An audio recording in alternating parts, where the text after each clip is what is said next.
ఆశిద్దాం ఎన్నికల మంచిది 100% డెఫినెట్. అయితే ఓవరాల్గా కేవలం ఎన్నికల తంతు అంటే ఎన్నికల ఓట్ల మీరు ఇందాకన్నారు కదా ఓట్ల ఎత్తుగడ అది ఓట్ల గాలమని అంటే పనిచేసింది కదా మీకు కర్పూరి తాకుతి చాలా బ్రహ్మాండంగా పనిచేసింది ఇండియా కూటమిని ఒక దెబ్బతీయటంలో షాక్ ఇవ్వటంలో బ్రహ్మాండంగా పనిచేసింది కదా ఇంకా మరి ఇంకెందుకు ఆగుతారు అది బలమైన ఆయుధం ఇది ఒకటి ఉంది ఈ ఈ గద తీసుకొని నెడ్డి కొంటే ఏదైనా ఇదవుద్దనే దగ్గరికి వచ్చినప్పుడు ఆయుధాన్ని వాడుతున్నారు పదే పదే. రైట్. ఇంకొక ముఖ్యమైన అంశం సార్, మొన్న చంద్రబాబు ఢిల్లీకి వెళ్ళారు వచ్చారు, నిన్న నైటు ఆంధ్రప్రదేశ్ రాష్ట్ర ముఖ్యమంత్రి జగన్మోహన్ రెడ్డి గారు ఢిల్లీకి వెళ్ళారు. ఒకరేమో మోడీని కలుస్తారు, ఇంకొకరేమో అమిత్ షా కలుస్తారు. బాబు అమిత్ షా సీరియస్ భేటీ, జగన్ మోడీ సీరియస్ భేటీ. అంటే ఈయన మోడీ కలవలేదు, ఆయన అమిత్ షా కలవలేదు. ఈ ఈక్వేషన్ నాకు అర్థం కాల.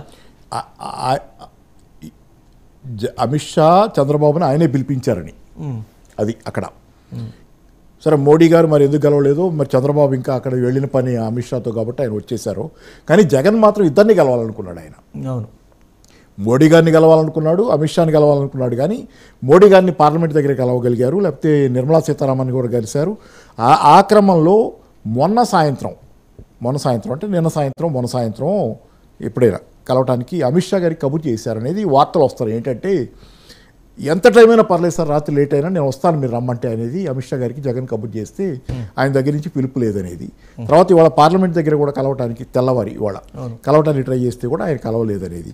కాబట్టి ఇక్కడ ఏంటంటే మళ్ళీ బీజేపీలో కూడా జగన్తో సాఫ్ట్గా ఉండాలా లేకపోతే చంద్రబాబుతో సాఫ్ట్గా ఉండాలనే విషయంలో తెలుసుకోలేకపోతుంది. మోడీకి అమిత్ షాకి మధ్య కూడా విభేదాలు అన్న కానీ తేడాలు ఉన్నాయా అనేది ఖచ్చితంగా అనిపించే విషయం. ఎందుకంటే గతం నుంచి కూడా మీరు చూస్తే అమిత్ షా ఎప్పుడు చంద్రబాబుతో సాఫ్ట్గా ఉన్నాడు ఆయన, మోడీ ఎప్పుడు ఈ చంద్రబాబుతో సాఫ్ట్గా ఉన్న దాఖలాలు లేవు.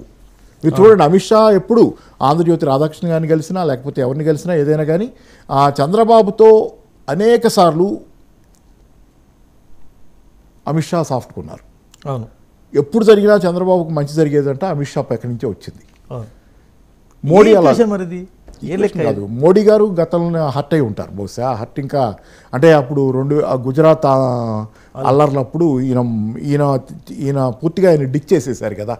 డిచ్ అంటే ఆయన అప్పుడు సందర్భం అది ఏదైనా కానీ అంటే ఈయన అప్పుడు నన్ను వదిలేశాడు అనేది ఒకటి. తర్వాత అది ఇది చేసి మళ్ళీ 2019లో ఎలక్షన్లప్పుడు బయటికి పోవటమే కాకుండా మోడీ గారి దగ్గర కూటమిలోంచి వెళ్ళిపోవటమే కాకుండా తిట్టకుండా పర్సనల్గా కూడా తిట్టాడు కదా ఆయన్ని చంద్రబాబు పర్సనల్ కూడా.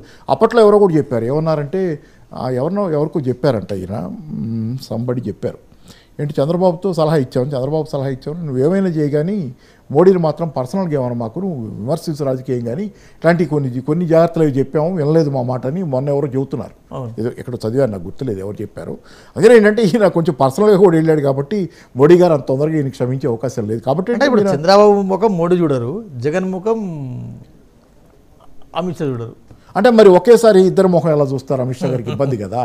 అంటే మొన్న ఆయన పిలిపించుకుని మాట్లాడి అక్కడ ఏం మాట్లాడుకున్నారు అయినా కానీ మళ్ళీ అది రాజకీయం అని అందరికీ తెలిసినప్పుడు రాజకీయం పొత్తులో ఇంకోటి ఏర్పాటు జరుగుతుందని మొన్నంతా వార్తలు అయ్యాయి కదా. టీవీ అంతా వార్తలు ఏంటంటే పొత్తు కుదిరిపోయిందని, ఇట్లా ఇన్ని సీట్లు పోయి కావాలని అడుగుతుంది బీజేపీ అని. మళ్ళీ వెంటనే జగన్ ఎలా కలుస్తాడు? ఆయన ఎంత కలవమంటే మాత్రం జగన్ లోపల కలిస్తే పర్లేదని ఉన్నా కలిస్తే కనుక గందరగోళమే కదా ఇదంతా. అవును, మళ్ళీ గందరగోళం కదా రాజకీయాల్లో. అంటే కాదు సార్, అంటే ఒక రాజకీయ పార్టీ పొత్తులు తర్వాత ఎంత కొన్ని ఈక్వేషన్స్ సెట్ అవుతున్న క్రమంలో టీడీపీతో వెళ్ళాలా లేకుంటే వైసీపీ బహుశా జగన్ కూడా వ్యూహాత్మకంగా కలిస్తే కనుక కొంత గందరగోళం ఆ క్యాంపులో వస్తుంది. అవును, కలిస్తే కనుక క్యాంపులో గందరగోళమే కదా అని అనుకుని ఉండొచ్చు. దాన్ని అవాయిడ్ చేయడం కోసం అమిత్ షా ఆయన్ని కలవకుండా ఉండొచ్చు. బహుశా ఈయన ఎత్తుగడ కూడా కావచ్చు అది కలవటానికి. సార్ మొత్తానికి ఆంధ్రప్రదేశ్లో సర్వేలు గిరివేలు తర్వాత రకరకాల ఆసక్తికరమైన రాజకీయాలైతే సర్వేలు నేను ఇప్పుడు ఆంధ్రప్రదేశ్ పరిస్థితి ఎవరిని అడిగినా కానీ చెప్పగలిగే స్థితి అయితే కనుక అథెంటిక్గా ఇది అని చెప్పేది ఎవరికి నాకైతే నాకు తెలీదు. చాలామంది కూడా ఇదే అభిప్రాయాన్ని విశ్లేషకులు కూడా అందరం చెప్తుంది ఏంటంటే ఇప్పుడు చెప్పే స్థితి లేదు ఆంధ్రప్రదేశ్లో ఏమవుద్ది అనేది. కాకపోతే ఏంటంటే సర్వేలు ఉన్నాయా చూసారా, సర్వేల మీద ఒక సర్వే అవసరం. ఇవాళ ఒక సర్వే మీద సాక్షిలో చూసే సర్వే వాళ్ళకి వ్యతిరేకం వచ్చిన సర్వే మీద ఈ సర్వే సంస్థ ఇన్నిసార్లు తప్పులు చెప్పింది, ఇన్నిసార్లు ఈ చెప్పిన విషయాలు జరగలేదు, ఇది పూర్తిగా తప్పుడు సంస్థ అని చెప్పి ఆంధ్రజ్యోతిలో సర్వేల మీద సర్వే ఆ సంస్థ దాన్ని చెప్తున్నా. నిజానికి కూడా అది అవసరం. వాళ్ళేమో వాళ్ళకి వ్యతిరేకం వచ్చిందని మీరు చెప్పారు. కానీ ఒక విశ్లేషణ అనేది సర్వేలు నా ఉద్దేశం ఏంటంటే సర్వేలు దే ఆర్ డిస్టార్టింగ్ డెమోక్రసీ. ఈ రకమైన పెయిడ్ సర్వేలు, పెయిడ్ న్యూస్కి సర్వేకి తేడా ఏంటి? అవును, పెయిడ్ న్యూస్ బ్యాండ్ కదా ఈసీ ప్రకారం. ఆ, సర్వే కూడా పెయిడ్ న్యూసేగా. అవును. పలానోడు గెలుస్తాడని చెప్పేది పెయిడ్ న్యూసే కదా సార్. అది ఎవరన్నా డబ్బులు ఇచ్చి చేయించుకుంటే కనుక సర్వే పెయిడ్ న్యూస్ కదా. అది పెయిడ్ న్యూస్కి సర్వేకి తేడా ఏంటి? ఏమీ తేడా లేదు. రెండో ఒకటి చెబుతున్నా. పైగా ఏ 1-2% జనాలు కనుక టిల్ట్ అయినా అటు ఇటు సర్వే నమ్మి, ఈ మిడిల్ క్లాస్లో కానీ ఎట్లా అది జనాలు అయ్యో ఇటు గెలుస్తున్నారా అని, లేకపోతే అటు సార్, గెలుస్తున్నారా జనం తెలియగలరు సార్. నో, చాలా తెలియదు కాదు. 1-2% అని చెబుతున్నాను. అందుకని అందరినీ నేను చెప్పాలి. 1-2% తెలంగాణ అంగన్నారు, ఇంకేమన్నారు, కాదు కాదు ఏం కాలే కదా. కాదు 1.8% తేడా ఓట్లు. మీకు ఎప్పుడు జనాలు తెలివిగల వాళ్ళంటే 100% జనాలంతా మేధావులని కాదు, లేకపోతే కరెక్ట్గా చూస్తారు వాస్తవాన్ని కాదు. కొద్దిమంది జనాల్లో కూడా మిస్గైడ్ అవుతారు. రైట్. ఇక చివరి అంశం, తెలంగాణ అసెంబ్లీ సమస్యలు కొనసాగుతున్నాయి. నిన్న జరిగిన కేసీఆర్ ఛాంబర్ ఒకటి ఇవ్వలేదు, ఎల్పీ ఆఫీస్ ఇవ్వలేదు, నిన్న ఒక ఇష్యూ. తర్వాత ఇవాళ రేవంత్ రెడ్డి శాసనమండలిని ఏదో ఇరాన్ కేఫ్తో పోల్చారని. తెలంగాణ అసెంబ్లీ సమావేశంలో ఓవరాల్గా ఏం చెప్తారు? అంటే కేసీఆర్ సైజును తగ్గించి, ఒకటి కేసీఆర్ సైజ్ అని కాదు, కేసీఆర్తో తగాదా బహుశా రేవంత్ రెడ్డి ఖచ్చితంగా కావాలి. రైస్. కేసీఆర్ దీని మీద కనుక రియాక్ట్ అయ్యో, లేకపోతే కేసీఆర్ తాలూకు పార్టీ నేతలు ఎవరైనా రియాక్ట్ అయ్యి, టీఆర్ఎస్ నేతలు రియాక్ట్ అయ్యి దీని మీద గొడవ పెట్టుకుంటే దాని మీద మళ్ళీ మాట్లాడుతుండొచ్చు కదా, కంటిన్యూ చేస్తుండొచ్చు. 6 గ్యారంటీల గురించి మాట్లాడకుండా, పెట్టుకున్న డెడ్ లైన్లో పనులు ఎందుకు చేయలేకపోయానో చెప్పకుండా, రెండో వాళ్ళని కాస్త గిల్లి వదిలిపెడితే వాళ్ళు ఏమైనా మాట్లాడితే మళ్ళీ మనం దాని మీద రిప్లై ఇచ్చే అవకాశం ఉంటుంది కదా. ఇలా వాళ్ళని రెచ్చగొట్టడం, వాళ్ళు అంటాం, మనం మాట్లాడటం టైం అయిపోద్ది. ఈ టైం పాస్ చేసే వ్యవహారంలోనే అది నడుస్తుంది తప్పితే కేసీఆర్ గారికి చిన్నచాంబర్ అది అసలు పూర్తిగా సరైనది కాదు అది. ఎందుకంటే కేసీఆర్ గారి దగ్గరికి వచ్చే మనుషులు చాలామంది ఉంటారు. దానికి అసలు నేను పేపర్లో చూసిందని కూడా దాని ప్రకారం కూడా టీవీలో చూసింది. దాని బాత్రూమ్ బోల్ట్ కూడా సరిగ్గా లేదని చెప్పి, టీవీ పని చేయట్లేదని చెప్పి, ఇవన్నీ ఉంటాయి. కావాలని హ్యూమిలియేషన్ కంటే కూడా ఎక్కువ, హ్యూమిలియేషన్ కంటే కూడా వాళ్ళకి ఏదో ఒక ఇష్యూ కావాలి. రెండో వాళ్ళని గెలితే కానీ వాళ్ళకి ఇష్యూస్ రావు. వాళ్ళు ఏదైనా అంటే కదా మనకి ఇష్యూ వచ్చేది. రోజు మనం ఏదో ఒక పక్క నుంచి అంటున్నాం అనుకోండి, చూసే వాళ్ళకి అర్థమైపోద్ది కదా. అర్థం కాకుండా ఉండాలంటే వాళ్ళు ఏదో నన్ను అన్నారు కాబట్టి నేను అన్నాను అన్నట్టు ఉండటానికి, టైంపాస్ చేసేదానికి మంచి కార్యక్రమంగా మండలిది. సరే, మండలిది కూడా ఆయన కొంచెం నోటు దూరుస్తాం. అది మండలిని ఇరానీ కేఫ్ అంటే ఆయన కూడా మండలి నుంచి వచ్చినోడే కదా ఒకప్పుడు. ఆయన కూడా మండలిలో ఉన్నాడు కదా ఒకప్పుడు. ఇరానీ కేఫ్ అంటే దాన్ని ఇరానీ కేఫ్ ఏంటి, పెద్దపాటి కబుర్లు చెప్పుకునే చోటని. కానీ మండలికిను రాజ్యసభ ఇట్లాంటి పెద్దల సభను మేధావులు ఉండేదని కదా. పిచ్చాపాటి కబుర్లు మేధావుల దగ్గర పిచ్చాపాటి కబుర్లు అని ఇరానీ కేఫ్ వాతావరణమే చాలా పిచ్చాపాటిగా ఆరాంగా కూర్చొని కబుర్లు చెప్పుకునేది. రిలాక్స్ అయిపోయేది, పూర్తిగా కంప్లీట్గా రిలాక్స్ అయిపోయేదని. అట్లాంటి మాట వాడటం అనేది ఇరానీ కేఫ్ అనేది అంటే ఆయన కూర్చున్న సీటు పట్ల కూడా ఆయనకి ఎంత గౌరవం ఉందనే ప్రశ్న వచ్చే వ్యవహారం ఇదంతా. ఏంటంటే పూర్తిగా ఈ గొడవలు నడుస్తున్నాయి. ఏంటంటే ఇరానీకే అంటే ఆయన నోటు దూరుస్తున్నాం చాలా. ఏదో కేసీఆర్ అసెంబ్లీకి వస్తారా రాడా? కేసీఆర్ నిన్న గవర్నర్ ప్రసంగానికి ఎందుకు రాలేదు? గవర్నర్ ప్రసంగం ఎందుకు రావాలి? గవర్నర్ ప్రసంగం ఏముంది? గవర్నర్ ప్రసంగం నేను పక్క పోతున్నాను అనుకోకుండా ఉంటే గవర్నర్ ప్రసంగం గురించి కూడా నాకు గవర్నర్ గారు దక్షిణాదిలో ఉన్న మిగతా గవర్నర్లు అందరూ ఒకలాగా ఉన్నారు. ఇప్పుడు ఏమో కొత్తగా ఒకలాగా ఉన్నారు. ఇంత ముందంతా 4 గవర్నర్లు ఏమో కూడా ఒకలాగా ఉన్నారు. కరెక్ట్గా ఉన్నారు, సెట్ అయ్యి.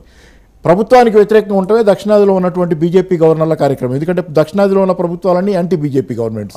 వాళ్ళని ఏడిపించడం, వాళ్ళని ఇబ్బంది పెట్టడమే చేస్తున్నారనేది వీళ్ళ మీద ఆరోపణ. కోర్టులకు కూడా వెళ్తున్నాయి ఆ ప్రభుత్వాలు, ఇవన్నీ జరుగుతున్నాయి.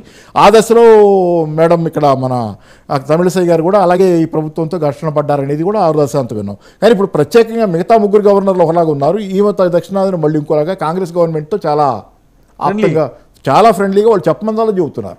వాళ్ళు రాసించిందని చదువుతున్నారు. తమిళనాడు అసెంబ్లీలో మరి వాళ్ళు చదవలేదు కదా. చాలా చోట్ల అసెంబ్లీలో వాళ్ళు గవర్నమెంట్ ఒకటి చెబితే వీళ్ళు ఒకటి చెప్పిపోతున్నారు. తగాదాలు అవుతున్నాయి కదా. మరి చక్కగా వాళ్ళు రాసించిందంతా అసలు అంటే ఇక ఈ ప్రభుత్వాన్ని మించింది మా సెంటర్లో ఉన్న బీజేపీ గవర్నమెంట్ కంటే తెలంగాణలో ఉన్నటువంటి ఈ ప్రభుత్వం అత్యుత్తమైంది అన్నట్టు 4 నెలల క్రితం బీఆర్ఎస్ ఎంత తిట్టిందండి. అదే మరి చూడండి, మొన్న కోదండరాం అది కోర్టులో ఉండగానే వాళ్ళు ఇష్యూ కౌశిక్ రెడ్డి గారిదిను ఆ ఇష్యూ కోర్టులో ఉండగానే కోదండరాం గారిది ఆయన ఇంకో రెండో అయింది. ఇద్దరిది మరి క్లియర్ ఎలా చేశారు కోర్టు. మరి తర్వాత దాన్ని ఆపేశారు కదా. మరి కోదండరాం గారిని ఆయన ఆపారు కదా వాళ్ళని. అంటే ఏంటంటే చాలా టూ మచ్ ఫేవర్. మరి టూ మచ్ ఫేవర్ ఈమె సొంతగా నిర్ణయమా, లేకపోతే మామూలుగా గవర్నర్లు ఎటుకూడి కేంద్రంలోని ప్రభుత్వం తాలూకు ఎక్స్టెన్షన్ అని మాట్లాడుతున్నాం కాబట్టి బీజేపీ ప్రభుత్వం కేంద్రంలో కూడా రేవంత్ రెడ్డి గారి పట్ల అంత సానుకూలంగా ఉందా? హ్యాండ్ ఇన్ గ్లవ్ వీళ్ళిద్దరు అనేది. ఎందుకంటే మోడీ గారి దగ్గరికి తరచుగా వెళ్ళి వస్తున్నారు. ఈయన సోనియా గాంధీని ఎంత కలుస్తున్నారో తెలియదు కానీ తరచుగా ఢిల్లీలో మోడీ గారి దగ్గరికి కూడా పోతున్నారు. వాతావరణం అయితే రేవంత్ రెడ్డి గారి దగ్గర ఉంది. మీరు అట్లా అన్నారు అనుకోండి, కేంద్ర రాష్ట్ర ప్రభుత్వాల సత్సంబంధాలని మళ్ళీ ఇంకా కొత్త సత్సంబంధాలు ఎవరికి అవసరం, అందరికి కావాలి. మరి ఆ సత్సంబంధాలు మెయింటైన్ చేసినందుకే కదా కేసీఆర్ గారి మీద ఆరోపణలు. ఈ చాలా సంవత్సరాల పాటు జిఎస్టీ కొట్టేసావు, డిమానిటైజేషన్ కొట్టేసావు అని తిడుతుంది. నాకు ఇష్టం జిఎస్టీ డిమానిటైజేషన్, కానీ కేసీఆర్ గారిని వాళ్ళు తిడుతుంది ఎందుకు? నువ్వు అంత బీజేపీ మనిషివి అని చెప్పి ఎందుకు తిడుతున్నారంటే ఆయన దానికి ఒకటి ఆయనేమో సత్సంబంధాలు అంటున్నాడు కదా, దాన్ని ఆయన సత్సంబంధాలని అంటున్నాడు. మీరు కూడా అదేంటే సరే సత్సంబంధాలన్నా ఆయన నేను ఇన్నాళ్ళు ఎందుకు ఊరుకున్నానంటే రాష్ట్ర ప్రయోజనాల కోసం ఊరుకున్నాను, కాదుకూడదు వీళ్ళతో ఏం చేసినా కానీ వీళ్ళు నన్ను నా రాష్ట్రాన్ని ఇబ్బంది పెడతారు అనేది అర్థమైన తర్వాత నేను ఎదురు తిరిగాను అనేది కేసీఆర్ గారు చెబుతున్నారు. Right sir. మరి thank you very much Paparao గారు. ఇది వాటి పాపారావు గారి విశ్లేషణ. రేపు మరో అంశంతో మళ్ళీ కలుద్దాం. అంతవరకు చూస్తూనే ఉండండి 99 టీవీ.